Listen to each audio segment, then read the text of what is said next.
ओम श्री गुरुदेव दत्त. श्री स्वामी समर्थ. तर उद्या आहे संकष्ट चतुर्थी. संकष्ट चतुर्थीची सर्वात सोपी पूजा कशी करायची त्याबद्दल मी तुम्हाला थोडीशी माहिती सांगणार आहे.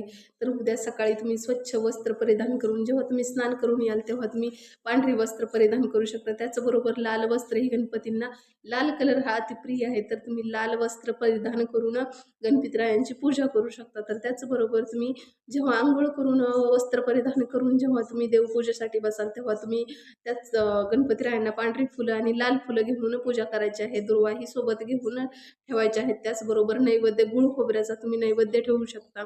जेव्हा तुम्ही पूजेला बसाल तेव्हा तुम्ही गणपतीरायांना लाल आसन अंथरायचं आहे. लाल आसन, लाल कलर हा गणपतीरायांना खूप प्रिय आहे.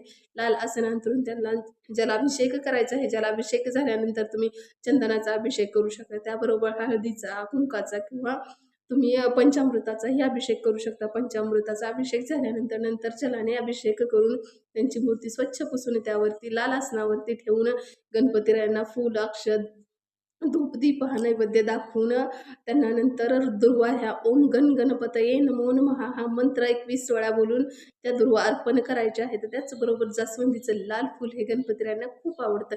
तर ते तुम्ही अर्पण करू शकता. त्याचबरोबर गणपतीरायांना बुद्धीची देवताही मानलं जातं. तर त्या बुद्धीच्या देवतेला तुम्ही प्रार्थना करायची आहे की तुमच्या मनातील कोणतीही इच्छा बोलायची आहे. तुम्ही तुम्ही जर योग्य मार्गाने जाण्यासाठी गणपतीरायांना प्रार्थना करा. तर जेव्हा चंद्रोदय होईल तर चंद्रोदय हा 9:54 चंद्राचा उदय होत आहे. तेव्हा तुम्हाला अ, चंद्राची पूजा करायची आहे. चंद्रोदय झाल्यानंतर चंद्राची पूजा करूनच तुम्हाला उपवास हा सोडायचा आहे. त्याचबरोबर तुम्ही गणपतीरायांना मोदकही अर्पण करू शकता. मोदक जर तुम्हाला करणं शक्य झालं नाही तर तुम्ही गुळ खोबऱ्याचा नैवेद्य ठेवूनही तुम्ही चतुर्थी सोडू शकता.